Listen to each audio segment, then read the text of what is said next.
All right. So I think we're going to start bringing some other folks on stage. Thank goodness. Is everybody excited? Yeah? All right. Good friend of mine, longtime partner, Steve Greenfield, a man who requires no introduction, longtime industry executive. He's worked for some of the marquee brands in the technology space. He's been a venture capitalist. He's an author. He's an accomplished speaker. I do not think he sleeps. I've known Steve for years. I also can't remember seeing him drink or eat anything. So when we reference that the bots are coming, I don't know if Steve is actually friend or foe. But he is one of the brilliant minds in automotive, and he is one of the most informed people that I've met in my career. He's also a great friend, and I'd like to bring him up on stage. Steve Greenfield.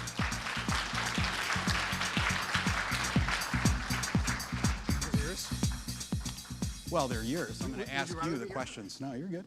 I hope somebody recorded that. I'll have to send it to my mother. She'd be proud. She would, actually. She'd be proud. She'd be proud. I don't think she has any idea what I do. I think that's true probably of most of our parents. It's like when I go back for Christmas or whatever, you talk to your mother who's now aging, and it's like, I don't think she has any clue what I do. She sees like my updates, like I'm flying around. She's like, what do you do exactly? So I'm sure the same thing with you, right? Try to explain to your parents what you actually do day to day. It's like interesting. And we'll all be there one day where we want to understand what our kids are doing, I'm sure. I'm already there. There you go. There you go. All right. First of all, thanks. No, it's great to be here. You're busy. And we actually recently invested in Dealerware. So like, I'm totally biased up here, but I'm a big fan of this guy, right? Let's get a round of applause for Matt. Thank you. For many reasons, and for those that haven't known Matt for a while, once you get to know him well, he's just like a unique human being. So we appreciate everything that you do, and the company is uniquely positioned. I mean, the numbers that he showed today, I just can't wait for 2 or 3 years from now to show like the growth of this company. But you've got this huge unlock now. You've got new owners of the company effectively, and a great management team, and you're going to go kick some ass. So we're really supportive and appreciate having a small opportunity to be on this journey with you guys. More than small. Yeah. There you go. Punching above our weight. Yeah, not only an investor, but when I get stuck on something, this is one of the people I call. And I'm not going to flash his cell phone number on the screen for everybody, but anyone can contact me. If you have problems, this is somebody that you should talk to. Yeah, if you want my cell phone number, I'll just stick it up there for sure. All right, you can do it. Happy to do that. All right, I'm going to ask you some questions. You can ask me some as well. Fire away. All right? So, given your role in the industry, and you understand Dealerware well, you've invested, you've been at it for a while, do you feel like we are focused on the right things right now? I mean, not only in the context of what we're going to go through today, integrated ecosystem, mobility services, and data and AI, but in general, do you think today's format is right, and do you think that the current focus of Dealerware is right? Well, that's a vulnerable question to ask. What if I say no? You can. Well, let me take a step back, and because I think we're an investor, right? And we're investing on a 10-year time frame typically. So Dale Pollack from vAuto told me something. I oversaw that acquisition, and Brian will remember this. But Dale said something that resonated with me because Dale's first attempt at building vAuto failed. But he said something that resonated with me that I'll carry with me through my whole career, which is being early can be worse than being wrong. So, and it's true of like many of the technologies that we see, be it Uber, Airbnb, DoorDash, et cetera, even Chewy, which I order a lot of Chewy because I have a lot of cats at home.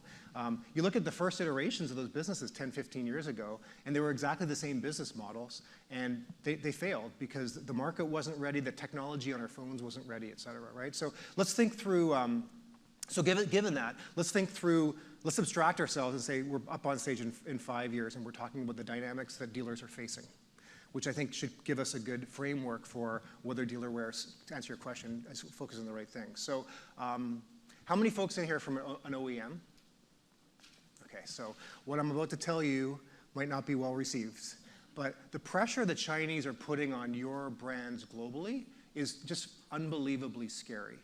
And I don't know how many folks get to travel outside of the U.S. for vacation or whatever, but if you travel outside the U.S. and you don't go to Canada, it's shocking to see the number of Chinese brands on the roads. And then I would encourage you to talk to some of the folks that own these cars, like whether it's an Uber driver or a taxi driver or whatever, and they're going to be effusive with how awesome these cars are, how cheap they are, the quality of them, et cetera. I would encourage you not to dismiss where we all grew up, where Chinese products were cheap and had the reputation of being cheap. The cars are amazing quality now. If you get a chance to be in these cars, it's amazing. And you can kind of think of, there are 95 million new cars sold on the face of the earth. That number isn't going to change too much. The Chinese over the last 25 years have gone from 0% to 40%. It won't be long before they're selling 70% of all the new cars on the face of the earth. And for all your OEMs, for the time being, you're protected in this little insulated bubble in the US. But in every other market around the world, you're getting squeezed and squeezed hard. And the blood is getting squeezed out, or the oxygen is getting taken out of the room. So the reason I bring this up is that a lot of you in the room are employed by these OEMs that are having to figure out what they're going to do about this existential threat of the Chinese. I think tariffs in this country are a short-term Band-Aid. The Chinese will figure out ways to get into this market because it's such an important market, the second largest new car market in the world. And then let's talk about dealers. So if dealers are sitting here, they could say like, oh no, the tariffs are going to protect me forever, and that's great. Or I could say, I'm a Honda store in New York City, and I sell more cars than anyone else on the face of the earth. But I'm like, okay, well, when BYD comes into New York City, or Geely, or pick your brand, then we aren't going to be selling more new cars in the 5 boroughs, but we are going to start to feel like a diminishment of market share because they're just going to encroach, as they are everywhere else around the world. Let's learn from what's going on. So dealers have to say, okay, well, if that future plays out, it's probable that my automaker is going to continue to get weakened, which means probably front-end gross is going to be challenged. And like I've always said, dealers need to focus on their controllables. What can they control? What can a dealer control? So let's fast forward 5 or 10 years. Will they be able to control what used cars they stock on their lot? Yes. Will they be able to control, albeit with maybe regulations, how much back-end profit they make on a car deal? Sure. Yeah, for sure. And then most importantly, back to Matt's point here, is F&I is going to become an increasingly important, not F&I, fixed ops is going to become an increasingly important part of their business, right? So selling parts, OEM parts, also going to be important for the OEMs to stay healthy, and servicing the vehicles in operation. You're going to hear from the best operator in the country in terms of maniacally, and I'm in this in the best possible way, Brian, maniacally focused on how does he increase the geography around vehicles in operation. And every single car that he sells, he wants to ensure that customer comes back to him and has focused on reducing the friction around that process. So you're going to hear from Brian later, and don't miss that segment. If only other dealers would be paying attention. Brian's been telling dealers about this forever, but the dealers won't necessarily execute because it's hard.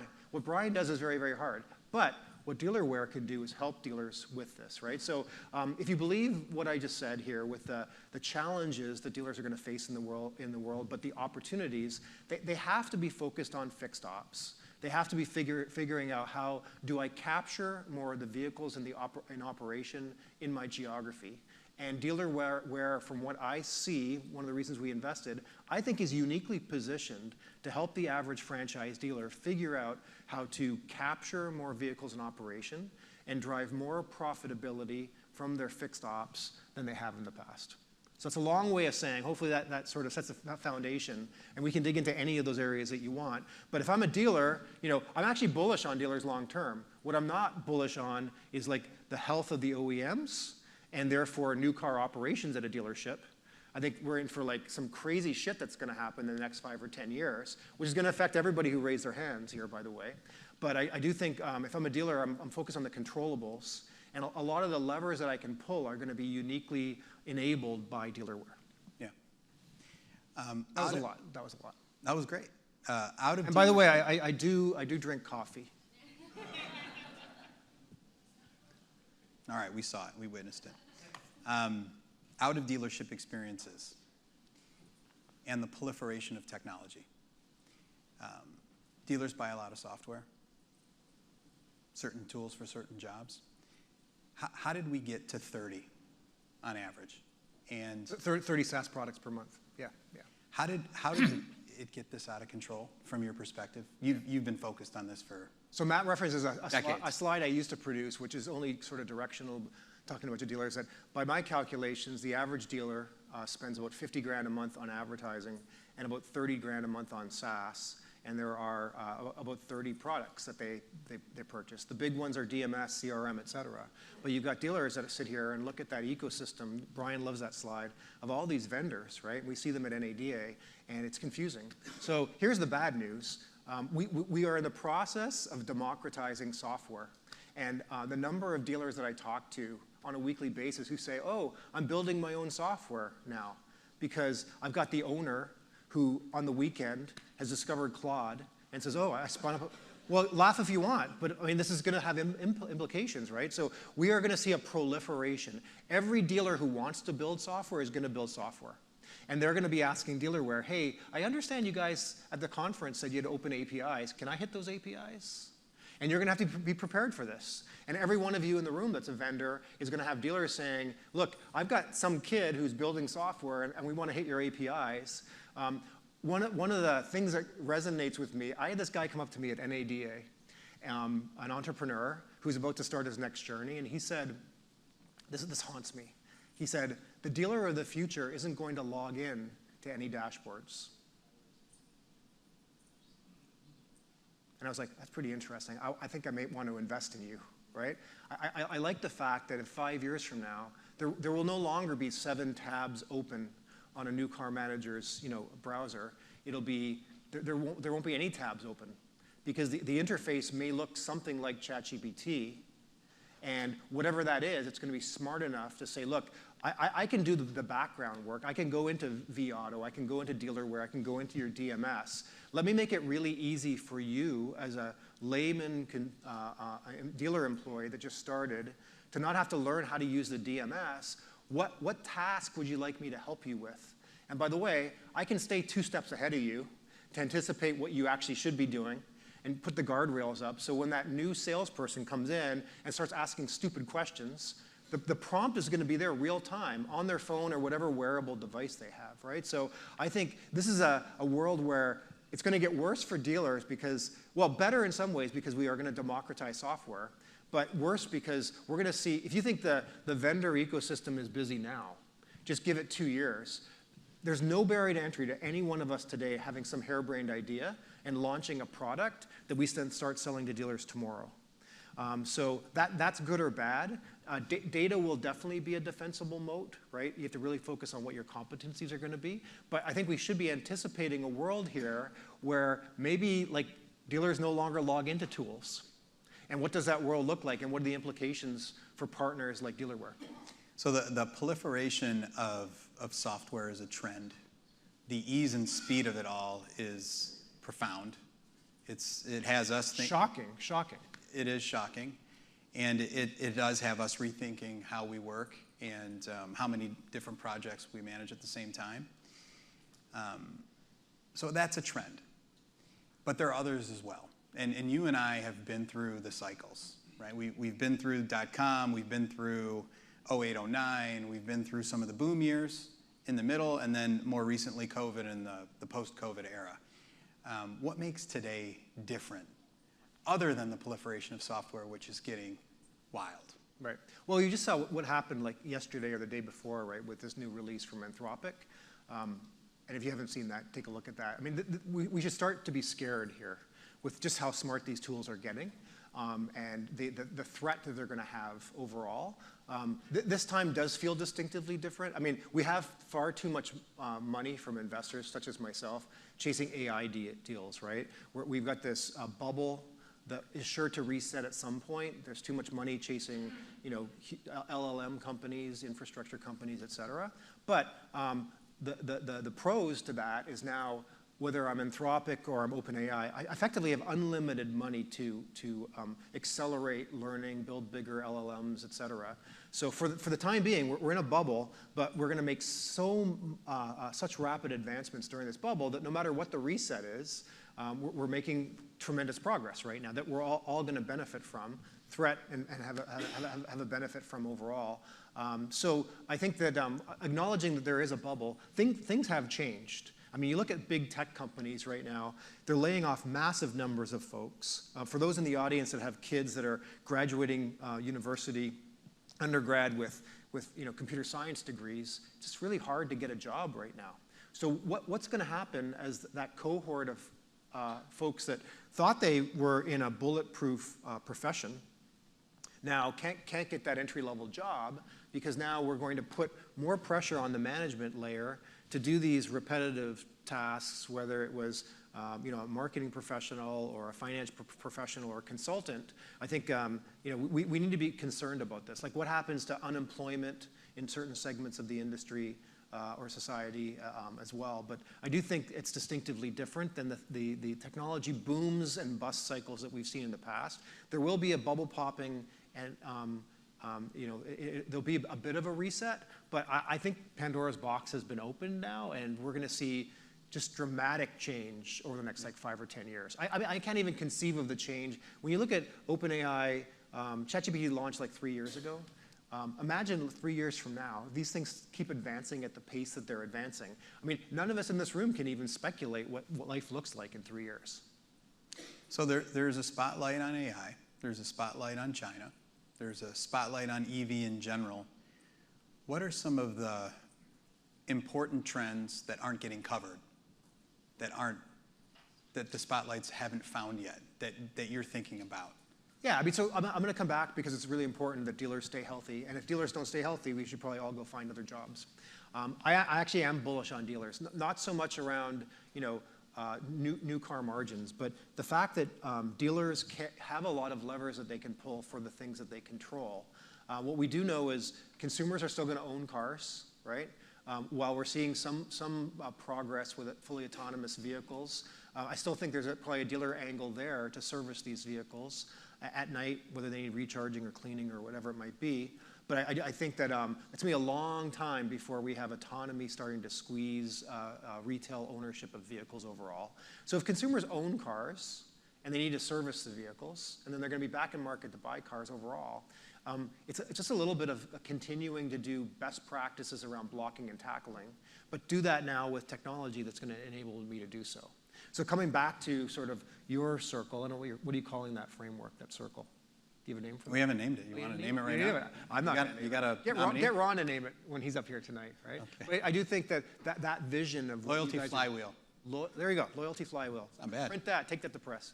But no, I think figuring out where you need to sit to support a dealer and what levers they can pull in the future is very, very important. I mean, Brian will tell you, there have been pressures for 25, 30 years, however many years, that he's been in retail, and the internet came out, it was going to disrupt dealers, and Carvana and Amazon more recently, et cetera. I think that dealers will prove themselves, as they always have, to be super resilient. But I think it would be interesting, and this is something that I'll have to do, is forecasting out 5, 10 years from now, where does a dealership's revenue come from? And more importantly, where does their profit come from? And how does Dealerware position themselves to uniquely energize, and enable new profit streams that maybe don't exist today, or maybe just dealers need to double down on the things that are going to be most profitable that they can control. Yeah. And what was it called, the flywheel? Loyalty flywheel. Loyalty flywheel. I mean, we'll see what other products and services you can layer in there to help dealers. We're working on it. I'm sure you are. So the last 6 months, 12 months, has all of us rethinking, has you rethinking. Has anything fundamentally changed with your investment thesis, your key criteria? I mean, you've made an investment in Dealerware. We appreciate it. We appreciate the capital, but we really appreciate the trust and the partnership. But have you been recalibrated in these last 6 to 12 months? Yeah, I mean, I think the key thing is, you can see this in the public markets, right? Software as a service, SaaS multiples have come down, largely because of the uncertainty, right? Is Salesforce at threat? People don't know for sure, right? I mean, I think that will blow over time, and we'll find that, whether it's CDK or Reynolds or Techion or any of the larger software providers will prove to be defensible over time. I don't think some dealer is going to build a competitor to Techion over the weekend using Claude. But I do think that, point solutions could be disrupted. Someone who's like very vertically focused, but only on solving one specific need. As an investor, I guess I have to look at two ways, right? One is we could just sit on the sidelines to let everything blow over. But I also think that, as I'm sure you're finding, I'd love to ask you how you're looking at AI internally and how you're changing your philosophy on, software development, life cycle, et cetera. But we're going to look back, right? We're going to look back, and we're going to at conferences like this and say this was a unique moment in history. And I typically show a slide when I'm presenting in front of dealers to show the personal computer, and then the internet, and then the iPhone introduction, and then AI with the question mark right now. And I've lived through all of those technologies, and I was very dismissive at the moment. I said, like, oh, this is nothing. I remember, who in here was a BlackBerry user? And then how many of you still miss that keyboard? Right. I mean, so the iPhone frustrates the hell out of me because it's still like, I don't know why I can't figure out what I'm trying to type. There's supposed to be like AI in this thing. When that first iPhone came out in 2007, Steve Jobs was up on stage introducing this thing. I was like, well, it's never going to serve a business purpose. And then, like, look at us today. Like, I mean, you'd probably rather like surrender your firstborn than me take away your iPhone for like 30 days, right? Maybe literally in some cases. But it's amazing how these technologies at the moment, with the first iteration, you're really quick to dismiss. But then in retrospect, you look back and like how transformational these things can be. And I can assure you, I mean, this time is different because AI is going to be tremendously transformational for all of our lives. But we need to also be building a personal hypothesis career-wise and also business-wise, where we want to be allocating our resources and placing bets. If you believe that this new technology was going to be more transformational than any of those past technologies. But let me pause there and ask you. Yeah. I mean, you've got to be obsessing right now about what the implications of AI are in your business. And I'm certain that software development productivity has gone up a lot. But how are you thinking about AI? Three ways. See, he was prepared. That's always. And I always use three and then just try to filter through it on the spot. The bullshit comes out. We have content today to address it as it relates to product substance. So I'm not going to spoil too much, but I think about it three different ways. First and foremost, for the customers. And this is the first lens. This is the most important lens. This is the lens that trumps all other perspectives. If we are not leaning into AI to be able to produce more product substance for our customers faster with the same organizational capacity, we failed. Full stop. So we've had a product roadmap every year that I've been at Dealerware. And the amount of core new product coupled with the volume of new integrations, coupled with how far we're advancing embedded BI and AI insights, we're going to get more done in 2026 than probably we did at Dealerware in the last 3 years, maybe 5 years. So it's profound how fast we can move and how many different work streams we can manage simultaneously versus 2022, 2023, 2024. And we have our engineering organization organized in different functions, but at their core, we have a data engineering team and we have an application engineering team. And I think David and Mark, if you're in the room, just give us the airwave check mark. 100% of our developers are leveraging AI now. 100%. Check? All right, I love it when it's true. All right, so that's first. Doing more for our customers and doing more faster for our customers. And product substance will be presented today. Number two, talent. This is a big one. And it makes some people feel uncomfortable, but for my team, and really for all teams, partners, customers, this is how I think about it. I don't want to lean into AI to create a smaller company. I want to do more with the people that I have. And I want to train them to use the new tools so they can unlock better versions of themselves, and collectively it all comes together and creates a better version of Dealerware. So I don't think that it's a money grab. You will not see me operating like Oracle, laying off 30,000 people in Austin, big employer in this town. I just want to do more with the team that I have. And as we grow the team, a new filter that we have to apply is, are our candidates for the new hires that we are going to continue to make, are they AI fluent? Yeah? So I think this, for technology development purposes, not just engineers, but within product, within go-to-market, within your G&A functions, this is tooling for everyone. This is legalized PEDs for every business. Yeah? Everybody can do their jobs better, faster, and eliminate a lot of the task work that, frankly, holds businesses, including Dealerware, back at times. Yeah? So developing more products faster, number one. Overall talent enhancement, right? PEDs for my people. And then third, it will inform our partnership ecosystem in the future. We will only work exclusively with those that will invest in parallel into these new technologies as we will. Yeah? So we'll learn as we evolve, and most importantly, as our customers articulate what they need, especially to attack loyalty. But the partners in the whole build, buy, or partner equation that we have to manage on our roadmap that we work with going forward will be AI fluent, just as Dealerware will be AI fluent. Yeah? Good answer. On the cuff. Off the cuff. It's part of the job. There you go. Yeah. What else for me?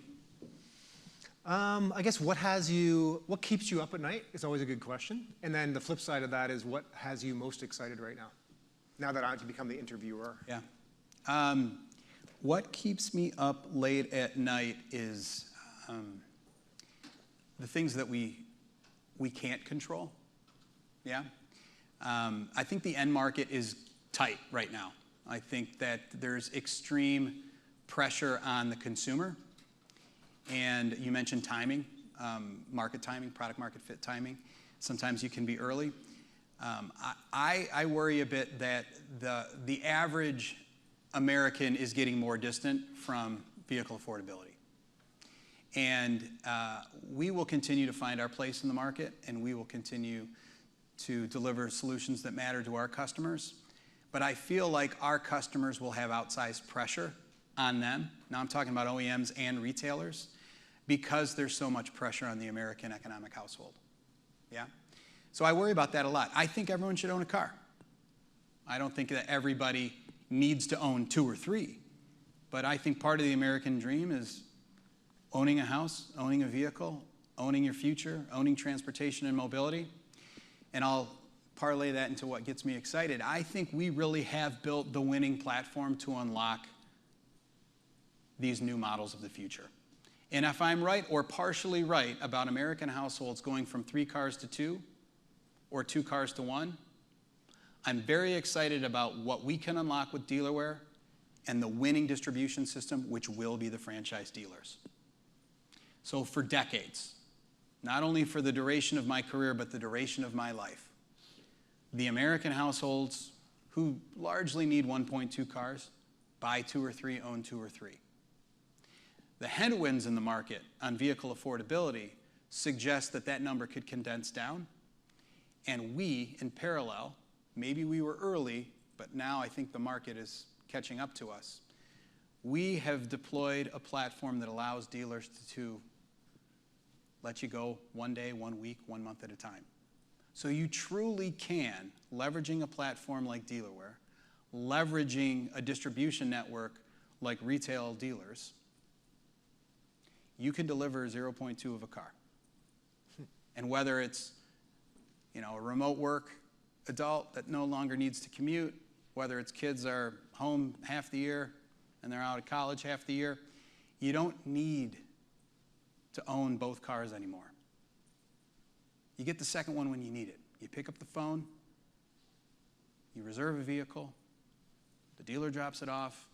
You can have it for a day, you can have it for a week, you can have it for a month, you can have it for 3 months. And Dealerware is going to make it true. So, a bit of a dichotomy there. I think there's pressure on this industry. I think there's pressure on the American household. I think the ability to use cars on demand becomes more important, and I think largely it comes at the expense of vehicle ownership in the traditional sense. Yeah? Both things can be true. Let me ask you one last question here. We got a couple minutes left. So paint us a picture. So you and I are back up here in 5 years. This guy never has any gray hair. That's all I have is gray hair. I don't even have much hair left. Maybe I'll have less hair and it'll be more gray, more distinguished. What does Dealerware look like in 5 years? So business priorities first. We need to cover the whole market. When you start as a solution for a well-defined, narrow job for the market, like fleet management, you have the burden of getting approvals one at a time from the OEMs. Yeah? When you are many things on the product level, which is the path that we're on, to the whole industry, the OEM approvals come faster because over here you're approved for pickup and delivery, over here you're approved for courtesy vehicle management, over here you're approved for mobile services.